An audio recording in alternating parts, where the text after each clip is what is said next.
अस्सलाम वालेकुम। आज बुध है, जुलाई की 19 तारीख। पाकिस्तान में इस वक्त शाम के 7, भारत में 7:30 और यहाँ हमारे स्टूडियोज की घड़ियों में सुबह के 10 बज रहे हैं। वॉइस ऑफ अमेरिका वॉशिंगटन की उर्दू सर्विस से मैं हूँ खालिद हमीद, खबरों के बुलेटिन के साथ। IMF ने पाकिस्तान की मईशत पर कंट्री रिपोर्ट जारी की है, जिसमें कहा गया है कि आने वाले सालों में मईशत के लिए बड़े चैलेंजेस दरपेश हैं।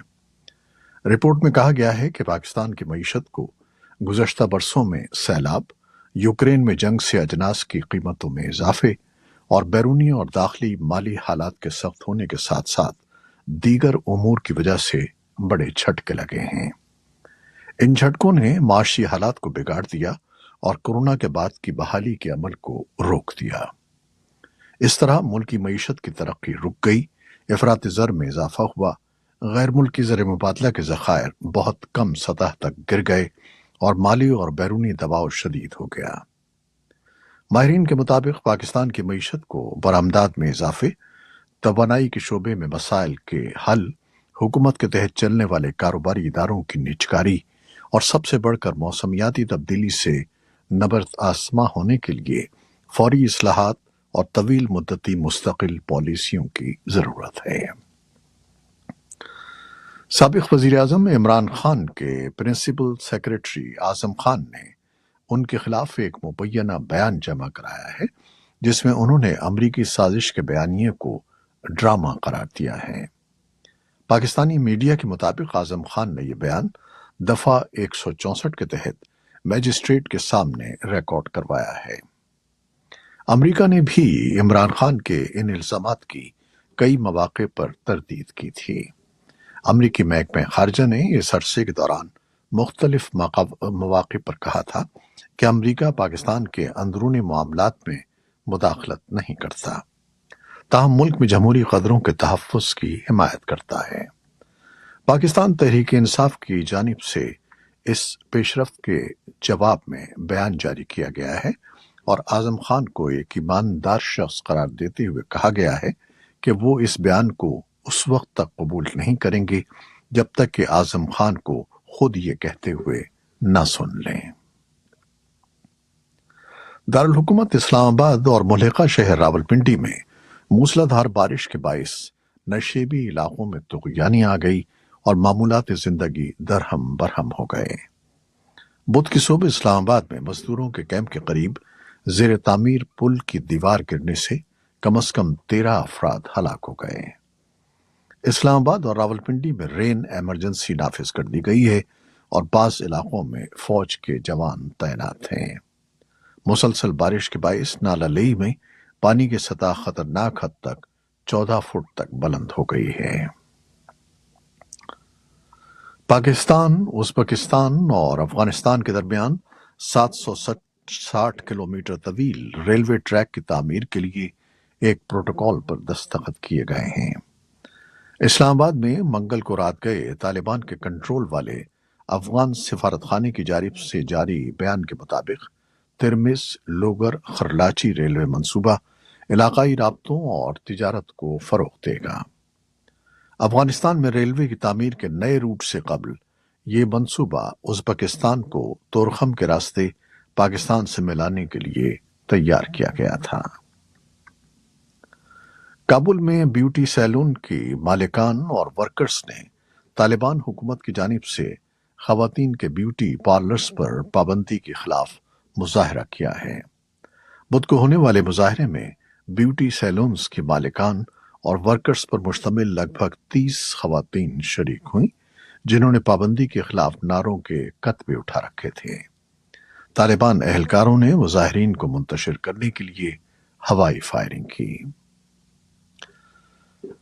श्रीनगर में ओहदेदारों ने बताया है कि भारतीय फौज, सरहदी हिफाजती दस्ते और मकामी पुलिस के शोरिश मुखालिफ स्पेशल ऑपरेशंस ग्रुप ने गुज़श्ता 3 दिनों के दौरान मुश्तरका तौर पर की गई कार्रवाइयों के दौरान मुतनाज़िया कश्मीर को तकसीम करने वाली लाइन ऑफ कंट्रोल या हदबंदी लाइन पर 8 अस्करियत पसंदों को हलाक कर दिया है। भारतीय फौज के एक तर्जमान ने बताया कि दरअंदाजों के गिरोह ने بدھ کو پاؤ پھٹنے سے پہلے پاکستانی کشمیر سے بھارتی کشمیر میں داخل ہونے کی کوشش کی تھی، جسے بھارتی فوج، بارڈر سیکیورٹی فورس اور پولیس نے فوری کارروائی کر کے ناکام بنا دیا۔ پاکستان دراندازی کے ان الزامات کو مسترد کرتا آیا ہے۔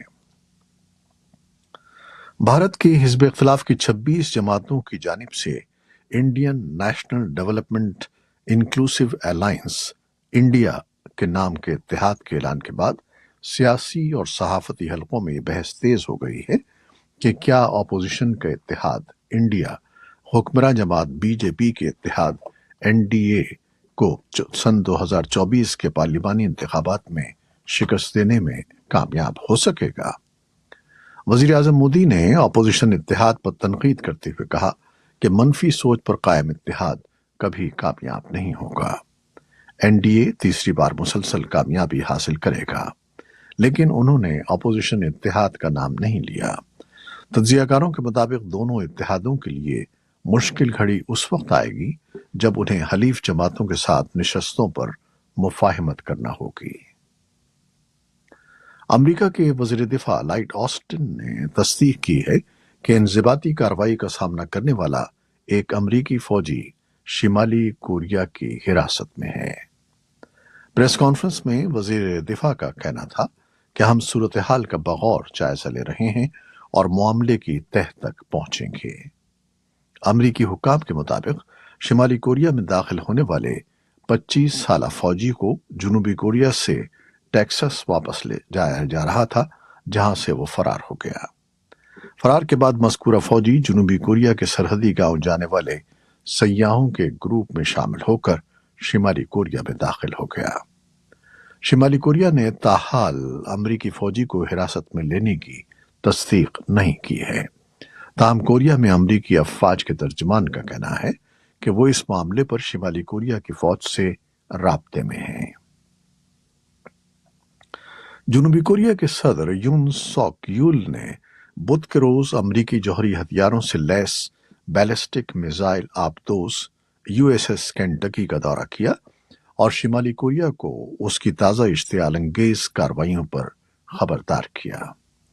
جنوبی کوریا کی فوج نے کہا کہ شمالی کوریا نے اپنے دارالحکومت پیونگ یانگ کے قریب ایک علاقے سے مختصر فاصلے تک مار کرنے والے میزائل فائر کیے جو 550 اور 600 کلومیٹر تک پرواز کرتے ہوئے مشرقی ساحل سے سمندر میں جا گرے۔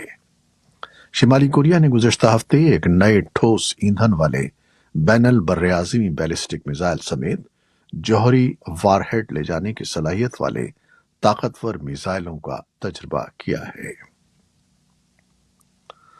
سابق امریکی صدر ڈونلڈ ٹرمپ نے منگل کے روز کہا کہ انہیں خط موصول ہوا ہے جس میں کہا گیا ہے کہ محکمہ انصاف کی جانب سے سن 2020 کے صدارتی انتخابات کے نتائج تبدیل کرنے کی کوششوں کی چھان بین میں انہیں بھی شامل کیا گیا ہے۔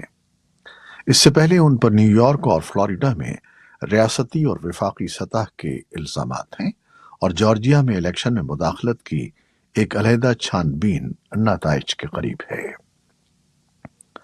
اسپیشل قونصل جیک اسمتھ کے ترجمان نے، جن کا دفتر اس چھان بین کی قیادت کر رہا ہے، اس پر کوئی تبصرہ کرنے سے انکار کیا ہے۔ روس نے مسلسل دوسرے روز یوکرین کے شہر اوڈیسا پر شدید فضائی حملے کیے ہیں۔ یوکرین کی فضائیہ کے مطابق بدھ کو روس کی جانب سے اوڈیسا پر 63 میزائل اور ڈرونز لانچ کیے گئے، جن میں سے 37 کو تباہ کر دیا گیا۔ حکام کا کہنا ہے کہ روس نے اوڈیسا میں قائم یوکرین کی فوجی تنصیبات کو نشانہ بنانے کے لیے یہ حملے کیے تھے۔ 2 روز قبل ماسکو اور کیف کے درمیان بحیرہ اسود میں اناج کی تجارت کا معاہدہ ختم ہونے کے بعد روس نے یوکرین کے بندرگاہی شہر اوڈیسا پر حملے تیز کر دیے ہیں۔ ماحولیاتی امور کے لیے امریکہ کے خصوصی ایلچی جان کیری نے چین پر زور دیا ہے کہ وہ موسمیاتی تبدیلیوں کے چیلنجز کو سیاست سے الگ رکھے۔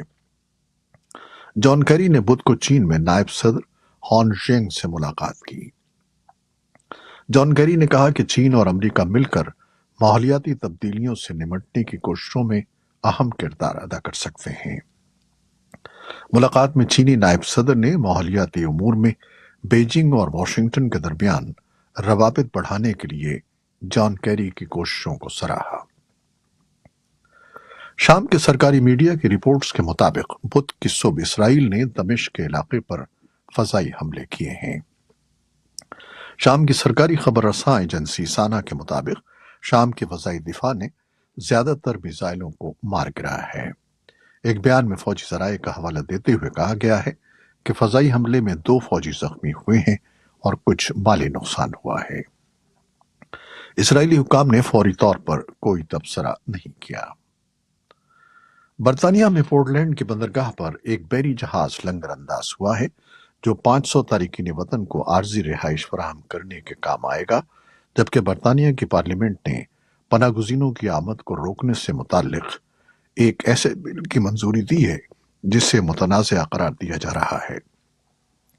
ये दोनों इक़दामात वज़ीर आज़म ऋषि सुनाक की उस हिकमत अमली का हिस्सा हैं जिसके तहत तारिकीन वतन को छोटी कश्तियों में इंग्लिश चैनल अबूर करने की हलाकत खेज कोशिशों और बरतानिया में पनाह हासिल करने से रोका जाएगा।